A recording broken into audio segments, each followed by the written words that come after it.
দুনিয়ার মানুষদেরকে সকল কিছু জ্ঞান, আদব, আখলাক, সবকিছু শিষ্টাচার শিক্ষা দেওয়ার জন্য। কি করার জন্য? শিক্ষা দেওয়ার জন্য।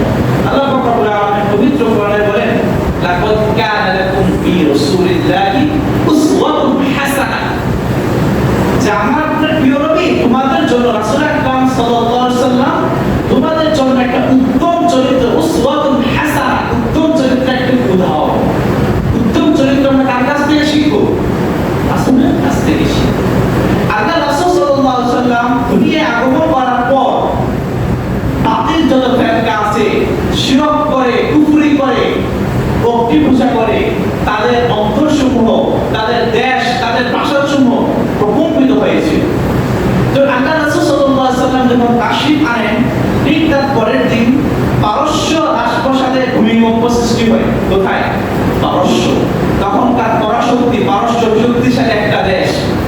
তাদের প্রাসাদ এমন ভূমিকম্প হলো, ভূমিকম্প হওয়ার পর তাদের প্রাসাদ থেকে 14টি ইট খসে পড়ে যায়। বলেন না সুবহানাল্লাহ।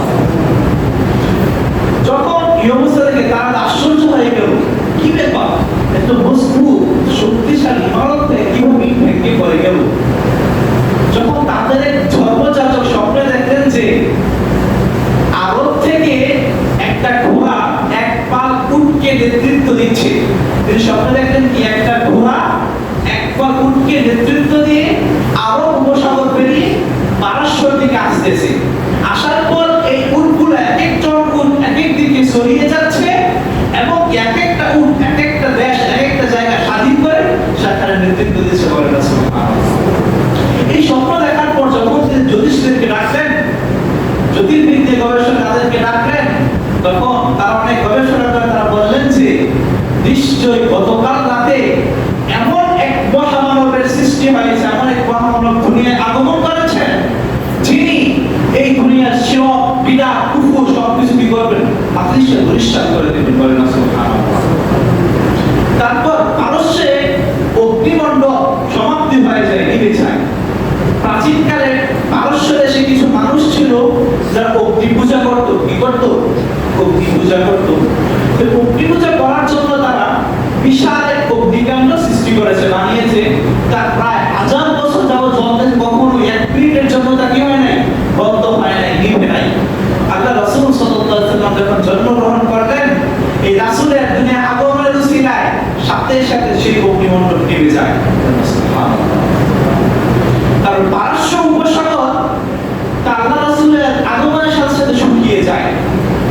কিছু মানুষ ছিল যে তারা মনে করতো যে আমরা যদি পাপ করি, যতই খারাপ কাজ, গর্হিত কাজ করি না কেন, যদি পারস্য উপসাগরে একবার উলঙ্গ হয়ে একটা ডুব দিতে পারি, আমাদের জিন্দেগানির সমস্ত পাপ নাসে মুসল হয়ে যাবে। বলেন না নাউযুবিল্লাহ। কি আমাদের সমাজে নাই এরকম? অনেক জায়গায় আছে, অনেক ধর্মে আছে যে গঙ্গা, পবিত্র গঙ্গা জল, সেখানে ডুব দিলে নাকি তার জীবনের সমস্ত পাপ কর্ম মুছে হয়ে যায়। এরকম প্রাচীন যুগেও ছিল। আল্লাহ রাসূল দুনিয়া আগমনের সাথে সাথে খরস্রোতের সেই সাগর সাথে সাথে শুকিয়ে যায়। বলেন সুবহানাল্লাহ। ভাই আমার, বন্ধুরা আমার, আল্লাহ রাসূল সাল্লাল্লাহু আলাইহি ওয়াসাল্লাম দুনিয়ায় জন্মগ্রহণ করেছেন, সেই উপলক্ষে আমরা মুসলিম জাহান পবিত্র ঈদে মিলাদুন নবী পালন করি। কি করি? ঈদে মিলাদুন নবী পালন করি। এখন প্রশ্ন হলো যে ঈদে মিলাদুন নবী আমরা কিভাবে পালন করব? কি বলেন? ঈদে মিলাদুন নবী আল্লাহ রাসূল কিভাবে পালন করতেন? মুসলিম শরীফের বর্ণনা, আন্না রাসূলুল্লাহ সাল্লাল্লাহু আলাইহি ওয়াসাল্লাম সুইলা আন সাওমিল ইথনাইন। আল্লাহ রাসূল সাল্লাল্লাহু আলাইহি ওয়াসাল্লাম প্রতি সোমবারে রোজা রাখতেন। কিভাবে রোজা রাখতেন? সোমবার রোজা রাখতেন। সাহাবীয়ে কেরাম জিজ্ঞাসা করলেন, ইয়া রাসূলুল্লাহ, ইয়া হাবিবাল্লাহ, আপনি সোমবারে কিসের জন্য রোজা রাখেন? আল্লাহ রাসূল বলেন, ফাকালা ফীহি উলিদতু ওয়া ফীহি উনজিলা আলাইয়া। আল্লাহ রাসূল বলেন যে সোমবারের দিন আমি রাসূল দুনিয়ায় তাশরীফ এনেছি, আমি জন্মগ্রহণ করেছি, এবং এই সোমবারের দিনই আমার উপর পবিত্র কুরআন অবতীর্ণ হয়। এই শুকরিয়া আদায় করে আমি কি করি? সোমবারের দিন রোজা রাখি। এখান থেকে শিক্ষা পাই কি আমরা ঈদে মিলাদুন নবী আমরা পালন করব রোজা রাখার মাধ্যমে। কিসের মাধ্যমে? সারা রবিউল আউয়াল মাস জুড়ে রোজা রাখা যায়। তারপর আমরা বেশি বেশি দান সদকা করে, কি করে? দান সদকা করে মসজিদ, মাদ্রাসায়, এতিমখানায়, এতিম ছেলেদের, এতিম মেয়েদের দায়িত্ব আমরা কি করতে পারি? তাহাজ্জুদটা পড়তে পারি, বেশি বেশি আমরা নফল ইবাদত করব। কি করব? নফল ইবাদত করব, বেশি বেশি কোরআন তেলাওয়াত করব, দান সাদকা করব। এই করে হচ্ছে কি যে মিলাদুন নবীর আমল, আসলে সুন্নতের অনুসরণ করব। কিন্তু আমাদের সমাজে দেখা যায় একদল মানুষ বিভিন্ন মিছিল নিয়ে বের হয়, জশ্নে জুলুসে মিছিল নিয়ে বের হয়, অথচ তার দিকে তাকাইলে দেখা যায় তাদের মুখে রাসূলের সুন্নতের দাড়ি নাই। কি বলেন ঠিক কিনা? তাদের দিকে তাকাইলে দেখা যায় যে সকালে ফজর নামাজটা পড়ে নাই, সে জশ্নে জুলুসে মিছিল নিয়ে বলে। কি বলেন আপনারা? রাসূলের সুন্নতের কোনো অনুসরণ করে না, ফরজের সাথে তার কোনো সম্পর্ক নাই, সে নাকি আশিকে রাসূল। আশিকে রাসূল কারা? আমরা সাহাবীদের সময় দেখতে পাই যে তারা কিরকম আশিকে রাসূল ছিলেন। আমি কয়েকটা উদাহরণ দিচ্ছি যে আল্লাহ রাসূলের সাহাবী আব্দুল্লাহ ইবনে সুবাইর রাদিয়াল্লাহু তাআলা আনহু, সাহাবীর নাম কি? আব্দুল্লাহ ইবনে সুবাইর রাদিয়াল্লাহু তাআলা। একদা আল্লাহ রাসূল সাল্লাল্লাহু আলাইহি ওয়াসাল্লামের শরীর মুবারক থেকে কিছু কালো রক্ত বের হয়েছিল। কি রক্ত? কালো রক্ত। আল্লাহ রাসূল সাল্লাল্লাহু আলাইহি ওয়াসাল্লাম আব্দুল্লাহ ইবনে সুবাইর রাদিয়াল্লাহু আনহুকে বললেন যে সুবাইর, আব্দুল্লাহ তুমি এই রক্তগুলা কোথাও মুছে ফেলো। সুবাইর রাদিয়াল্লাহু তাআলা আনহু তিনি কি করলেন? রক্তগুলা নিয়ে গেলেন, কতক্ষণ করে ঘুরে ঘুরে তিনি চলে আসলেন। আবার বলেন আল্লাহ রাসূল বলেন যে আব্দুল্লাহ তুমি রক্তগুলা কি করছো? সে বলে ইয়া রাসূলুল্লাহ, ইয়া হাবিবাল্লাহ, আমি আপনার রক্তগুলা পান করে দিয়েছি। সুবহানাল্লাহ। আল্লাহ রাসূল বলেন যে লা তামাসসাকান নার আবাদা। আব্দুল্লাহ ইবনে সুবাইর, তোমার দেহতে যেহেতু আমি রাসূলের রক্ত প্রবেশ করেছে, আমি রাসূলের বংশ প্রবেশ করেছে, লা তামাসসাকান নার আবাদা, তোমাকে কখনোই জাহান্নামের আগুন স্পর্শ করবে না। বলেন সুবহানাল্লাহ। তাদের মধ্যে ছিল ভালোবাসা। আব্দুল্লাহ ইবনে যায়েদ রাদিয়াল্লাহু তাআলা আনহু আরেক সাহাবী, আল্লাহ রাসূলের জমানায় সাহাবীরা নিয়ত করত যে তাদের একটা প্রত্যেক দৈনিক আমল ছিল যে প্রতিদিন সকালবেলা তাদের কাজ করবে যাওয়ার পূর্বে আল্লাহ রাসূলকে এক নজর দেখে দিতেন। বলেন সুবহানাল্লাহ। এরকম ভালোবাসা ছিল তাদের মধ্যে। তো যখন আব্দুল্লাহ ইবনে যায়েদ রাদিয়াল্লাহু তাআলা আনহু তিনি যখন কাজে গেলেন, হঠাৎ করে একজনের খবর দিয়েছে আল্লাহ রাসূল সাল্লাল্লাহু আলাইহি ওয়াসাল্লাম দুনিয়ায় আর নাই।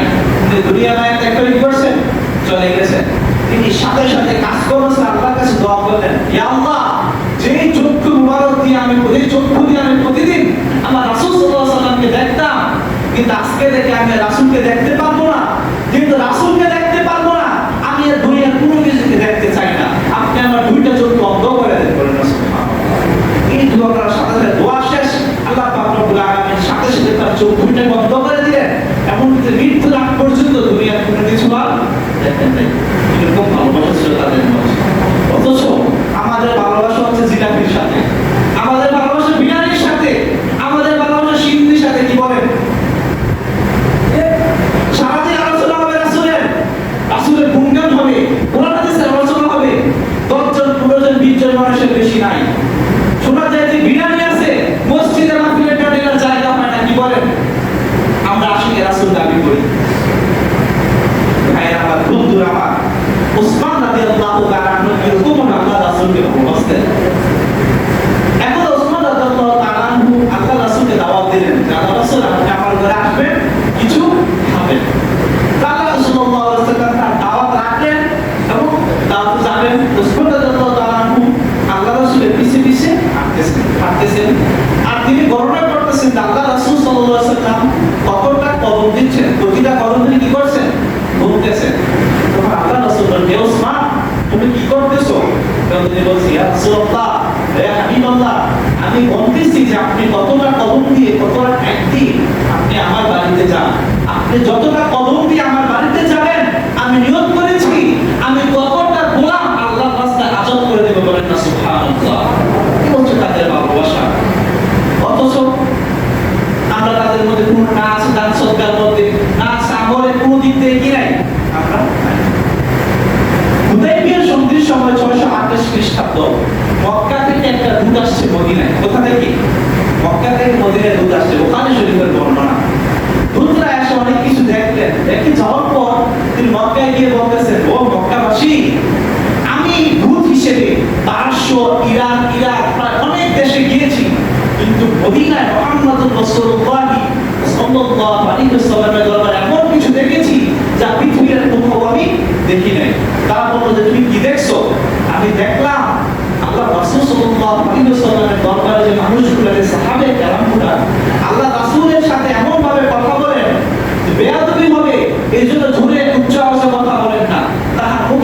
তাকিয়ে তাকিয়ে কথা বলেন না। আল্লাহ রাসূল কোনো একটা কাজ করার জন্য বলে সবাই হুমড়ি খেয়ে বলে যে কার আগে এই কাজটা সম্পাদন করবে। আল্লাহ রাসূলের থুতু মুবারক মাটিতে পড়ার আগে আগে তারা তাদের শরীরের মধ্যে রেখে নেয়। আল্লাহ রাসূলের ঘাম মুবারক তারা আতন হিসেবে ব্যবহার করে, বলেন না সুবহানাল্লাহ। আল্লাহ রাসূল সাল্লাল্লাহু আলাইহি ওয়াসাল্লামের জামানায় একজন লোক আসছে, ইয়া রাসূলুল্লাহ, ইয়া হাবিবাল্লাহ, আমার মেয়েকে আমি বিবাহ দেব, কিন্তু আমার মেয়ে যে একটু খুশবু ব্যবহার করবে, আতর ব্যবহার করবে, এরকম খুশবু আতর আমার কাছে নাই। তো আল্লাহ রাসূল বলেন তুমি আগামীকাল একটা শিশি নিয়ে আসো। যখন তিনি একটা শিশি নিয়ে আসেন, আল্লাহ রাসূল সাল্লাল্লাহু আলাইহি ওয়াসাল্লাম তার দেহ মুবারক থেকে ঘাম মুবারক ভরে দিলেন।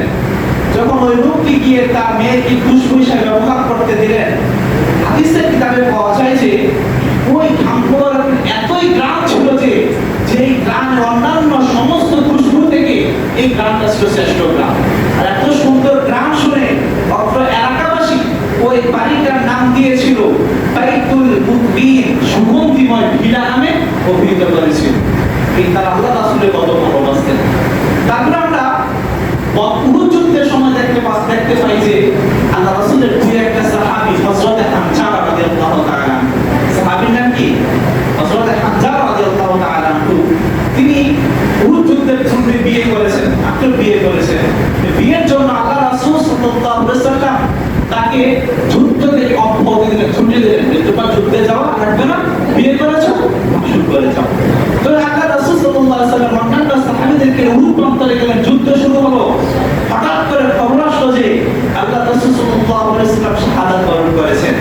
এই কথা শোনার পর হযরত হামজা রাদিয়াল্লাহু তাআলা আনহু তিনি বাসর রাতের সুন্দর মুহূর্ত ফুলের বিছানাকে লাঠি মেরে ফেলে দিয়ে তিনি সজ্জিত হলেন যুদ্ধের পোশাকে, হাতে নিলেন তরোয়ার। তার স্ত্রীকে বললেন, ও আমার প্রিয়তম স্ত্রী, এটাই আজকেই তোমার সাথে আমার প্রথম রাত, আজকেই তোমার সাথে আমার শেষ রাত।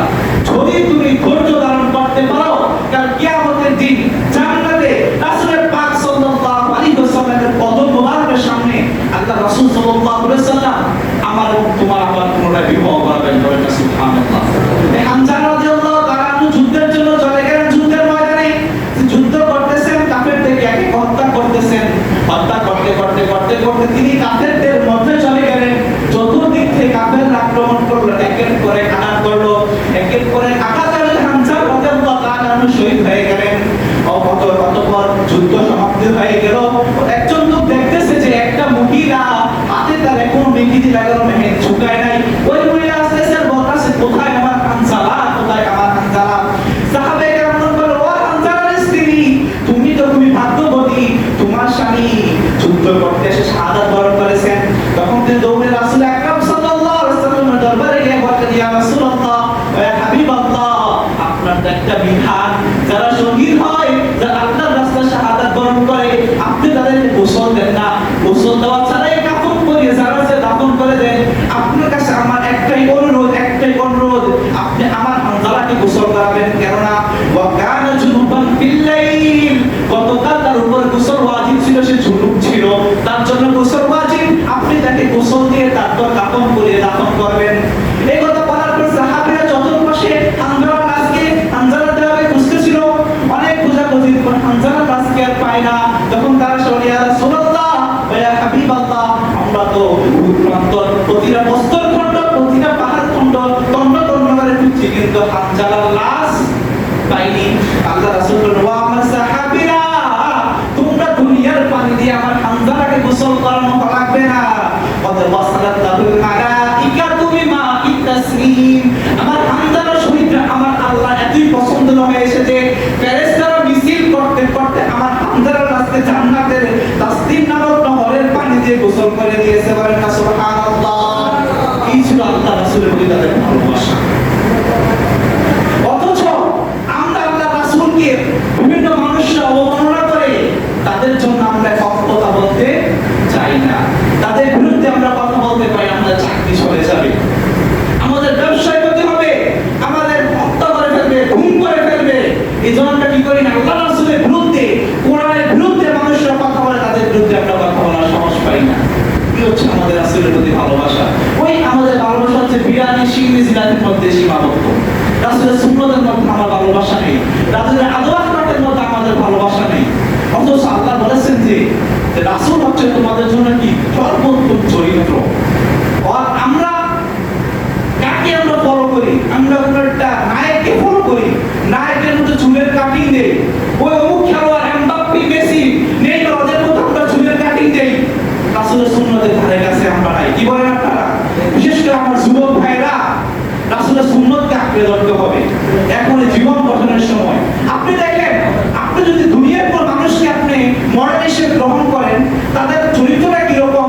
দুনিয়ার মানুষের চরিত্র হচ্ছে যে ঘুষ খাওয়া, সুদ খাওয়া, টেবিলের নিচ দিয়ে একটা খামচাবে বিচার পূরণ পালন করে দিলে কি বলেন? দুনিয়ার মানুষের চরিত্র।